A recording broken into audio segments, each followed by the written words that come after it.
I didn't post a video last weekend because this week has just been really busy in general, but today I wanted to talk about some of the treatments for POTS. There are medications you can take, and I will go through the options that I'm aware of, which is the ones that I take. Some people are on more medication than others for POTS, and it really just varies on what the symptoms are and how severe they are. And because there's so much variety in how POTS can affect a person, there's really no one-fits-all treatment for it. So there's medication options, then there are saline infusions, then there's exercise. I'll start off with exercise because it's one of the most widely recommended treatments for it. Even though people with POTS can tend to be exercise intolerant, it's generally very recommended that they try exercising on a regular basis. And the idea behind this, I found out, is that the goal is to strengthen the muscles in the calves or in the legs in general, because if the muscles there are stronger, then that will help push the blood a little bit more into the upper regions of the body, and that's where you want it to be. So that's the goal of exercise. But because of the way POTS symptoms work with exercise, it's very important that you kind of think about how your symptoms work and how exercise might exacerbate those. Because, for example, my body tends to freak out on me whenever I just go up the stairs. And so if I was going to try exercising by running up and down this a staircase over and over, I don't know what they call that, just stair stepping maybe, that would be a bad idea because my symptoms are exacerbated so much just by climbing one set of stairs. But one other option I can do is cycling, because I'm sitting down but I'm also still working on my legs. So cycling is one of those options that's pretty good. There's also running is, I think, one of the other good ones that people can do. You can look up exercises for POTS, and then you can find a list of ones that work pretty well with the condition. So next one would be saline infusions. It really depends on how often you need them. So I only generally need them about every 6 months. Every 6 months is generally when I have to go to the ER because my body just runs itself out and needs what they call a refill. And so and some people need that every 2 weeks in order to just stay functional. And so it really just kind of depends, and your doctor might recommend it or he might not see a need for it. My doctor said it's still an option if I need it more regularly, but right now every 6 months in the hospital just tends to work. And so that's as much as I get it right there, but it's pretty simple. I mean, it is an IV, unfortunately, and so there is the needle thing there, but you really do feel better afterwards. And generally, whenever I've had the IV, I've had some kind of episode that required it, and so some kind of POTS episode that required going to the hospital. And so I did have, because of the episode thing, I did have to kind of spend the next day recovering from it. But I did feel better after getting the IV. It definitely helps get the system a little bit more back in order, back to where it usually is. And so that's another option there. Other option is medications. And because I'm not on what I consider a lot of medications for POTS, I don't know a lot of the options, I think. But I'll go through the ones I know. Because I have the brain fog issue for POTS, and because I'm a college student, I sometimes have to wake up really early for class. And if it's not a class where I have to really think a lot, for an art class, it's pretty easy to just go intuitively. But if it's for a math class, you need to be able to think for that. And so my neurologist gave me a medication they usually use for ADHD, and specifically they gave me methylphenidate. And I just take methylphenidate for the morning so I can feel that the brain fog is a little bit worse in general. Maybe I didn't quite wake up very smoothly, and so I don't have as much blood up here as I usually do in the mornings. That's when I would take it. And it's really only meant to get you methylphenidate, at least. I don't know about any other ones, but methylphenidate is usually only meant to get you through the morning until your body can kind of catch up with you. And so I would take it probably when I first wake up before I even go to class, and it helps me focus with the blood that I do have in my head at the moment. And then by the time it wears off, I have more up there, so I don't need it anymore for the rest of the day. It's just, I think it's about 4 to 6 hours that it works on you. So there is that. I also am on Zyrtec because POTS affects my immune system, and so I am very prone to developing allergies, and right now I have over 27, and my allergist gave me Zyrtec to take on a daily basis. I just bought it at Walgreens over the counter, like nothing special. I mean, you can get this anywhere pretty much, at the grocery store, whatever, but she had me take Zyrtec just to kind of help tell my immune system to chill out a little bit, basically.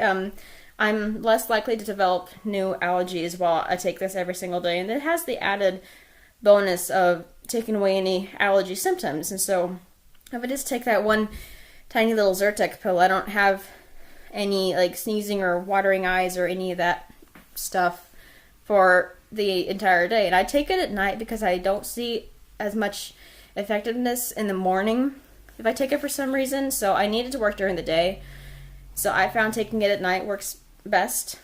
I don't really know how that works, but I just found that it does. Next would be beta blockers. And these are more for people who have the problem of having higher blood pressure or higher heart rates. My neurologist gave this to me after I had my first ER visit because of POTS. And during this episode, my heart rate was 140 resting. And my blood pressure, I think, was higher as well. And so, or it was fluctuating a lot. I don't remember quite. But the heart rate was higher. And so the neurologist, after the next couple of days, he tested my heart rate and my blood pressure. My heart rate was running a little bit higher than it had been before, and he didn't like that it was running a little bit higher. My blood pressure was spiking dramatically if I just stood up after sitting down, and so he didn't like how much it went up. And so he gave me the beta blocker, specifically for propranolol, but there's a whole bunch of them you can try. If one doesn't work for you, you can try a different one. It just depends on what your doctor thinks is better. But I'm on a very mild dose of it. I don't actually need a lot of it in my system for it to work. It's just meant to act as a ceiling with me, so my blood pressure doesn't spike quite as much and my heart rate doesn't run quite as high. And so that's why I take it, but it doesn't help. I'm trying to figure out the lighting here as I'm talking here. But it doesn't do anything for low blood pressure, unfortunately, or your heart rate running lower even. It's meant to there's not one medication that can keep you within a safe range, because that safe range varies for everybody. It depends on your body size and how your body works in general. What's your healthy range for blood pressure and heart rate really does vary. It can be much different for athletes than someone who's not an athlete like myself. So they can't give you medication for that, but like they can see which side you tend to gravitate towards. Like if you tend to run lower with blood pressure, they'll give you something to help raise your blood pressure a little bit more. And so it really just depends.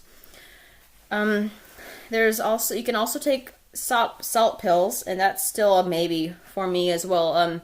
If like some people, like people who would have POTS episodes regularly because the body has trouble holding on to water, even if they drink Gatorade all day, it might not still be enough for them to stay hydrated. And so then they will start taking salt pills. And I have heard that those tend to cause nausea, and so that is a kind of a downside, but it does help you stay hydrated better. I mean, I might turn to that eventually if this really does not work, but right now I'm finding that I don't really need them, so I'm not taking them right now.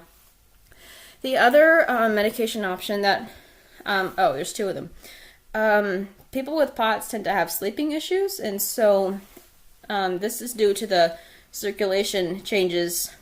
If you lie down and you have POTS, then all the blood's going to come back up to your head, and then it's going to wake you up, and then you can't fall asleep. And this is quite a problem for some people. And I started running into this problem recently as well. And so I finally invested in melatonin, and that's the natural sleep aid. And melatonin's already in your body, so it's not quite as foreign, if you know what I mean. But there's two different strengths to it. There's 3 milligrams and there's 5 milligrams. 3 milligrams is only to support sleep, and it says it on the bottle. It's if you only have trouble getting to sleep, but once you get to sleep you're okay, then you can just take 3 milligrams. You only take one, or if you find that one doesn't really work, you can kind of go up from there. But if you have great deal of trouble sleeping and can't get to sleep, you can't stay asleep, then you might need the 5. I mean, once I get to sleep, I'm okay. It's just issue getting to sleep, and so I just have the 3 milligrams right now.